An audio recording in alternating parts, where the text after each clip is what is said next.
तो क्या financial success सिर्फ सोचने से मिलती है या फिर कुछ करने से? आज हम इसी सवाल का जवाब ढूंढेंगे। हम देखेंगे कि कैसे सिर्फ सोचते रहने के बजाय एक्शन लेने वाली सोच अपनाई जा सकती है। एक ऐसी सोच जो हर जगह मौके ढूंढती है। एक बहुत मशहूर कहावत है कि पागलपन का मतलब है एक ही काम बार बार करना और ये उम्मीद करना कि नतीजा कुछ अलग होगा। मतलब अगर जो तरीके अपनाए जा रहे हैं वो काम नहीं कर रहे तो उन्हें बदलने का टाइम आ गया है ना। तो इस सफर में हम 6 कदम आगे बढ़ाएंगे। शुरुआत करेंगे सोचने से एक्शन लेने तक, फिर नया ज्ञान हासिल करने और मौके बनाने की कला सीखेंगे। हम ये भी देखेंगे कि अवसरों को कैसे पहचाना जाए, एक असल जिंदगी का उदाहरण देखेंगे और आखिर में समझेंगे कि हमारे अपने फैसलों में कितनी ताकत है। तो चलिए पहले कदम से शुरू करते हैं, सोच से एक्शन तक का सफर। आखिर एक्शन लेना सिर्फ सोचते रहने से बेहतर क्यों है?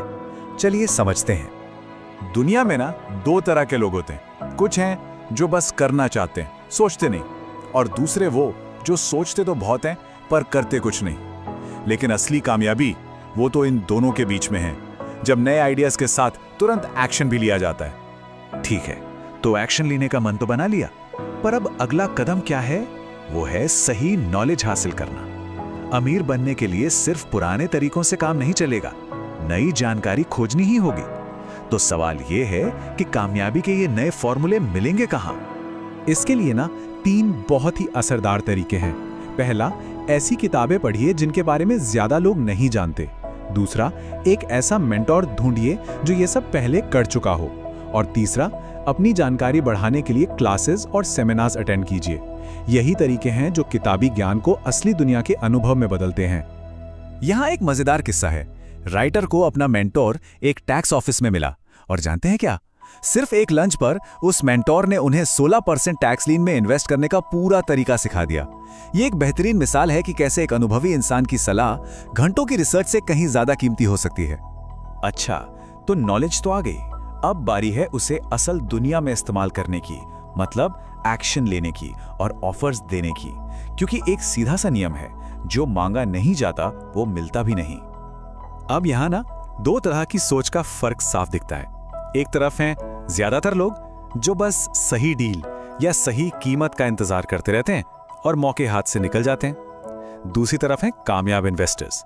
वो इंतजार नहीं करते हैं, वो कई सारी प्रॉपर्टीज देखते हैं, ढेरों ऑफर्स देते हैं, क्योंकि उन्हें पता है कि ये नंबर्स का खेल है, कोई ना कोई तो हाँ बोल ही देगा।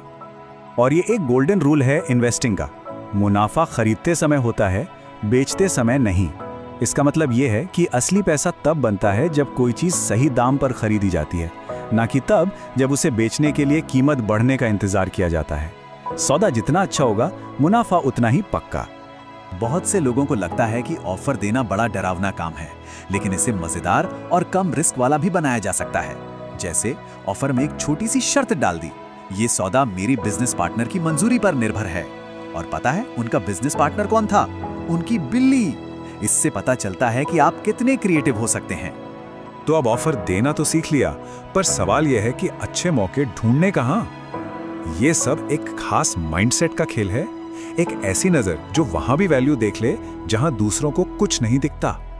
इसे समझने के लिए ना सुपरमार्केट का ये उदाहरण बेस्ट है। सोचिए, जब टॉयलेट पेपर पर सेल लगती है तो लोग उसे खरीदने के लिए दौड़ पड़ते हैं, लेकिन जब शेयर मार्केट में सेल लगती है, यानी मार्केट क्रैश होता है, तो वही लोग डर के भाग जाते हैं। जबकि एक इन्वेस्टर ठीक इसका उल्टा करता है, वो चीजें तब खरीदता है जब कीमतें गिरी भी हों।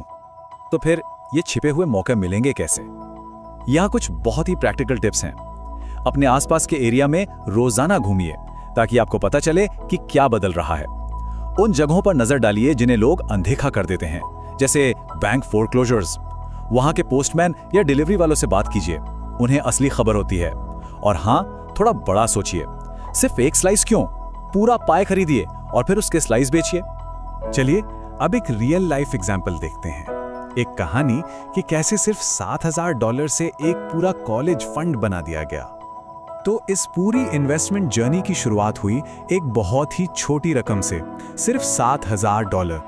ये दिखाता है कि शुरुआत के लिए बहुत सारा पैसा नहीं, बल्कि सही स्ट्रैटेजी चाहिए। तो चलिए इस सफर को टाइम के साथ देखते हैं। 1991 में सिर्फ $7,000 की डाउन पेमेंट से एक घर खरीदा गया। बस 3 साल बाद 1994 में उस घर को बेचा गया और जो करीब $80,000 का प्रॉफिट हुआ उसे दोबारा इन्वेस्ट कर दिया गया।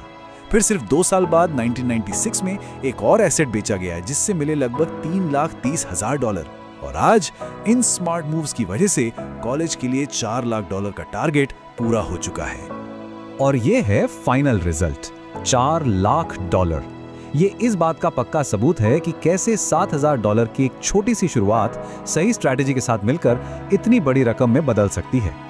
तो इन सारी स्ट्रैटेजीज के दिल में जो एक बात है और जो सबसे जरूरी है वो है चुनाव की शक्ति। किसी का भी फाइनेंशियल फ्यूचर बदलने की असली ताकत उनके अपने दिमाग और उनके समय में ही छिपी है। इस सब का निचोड़ एक सिंपल आइडिया है, पैसा असल में सिर्फ एक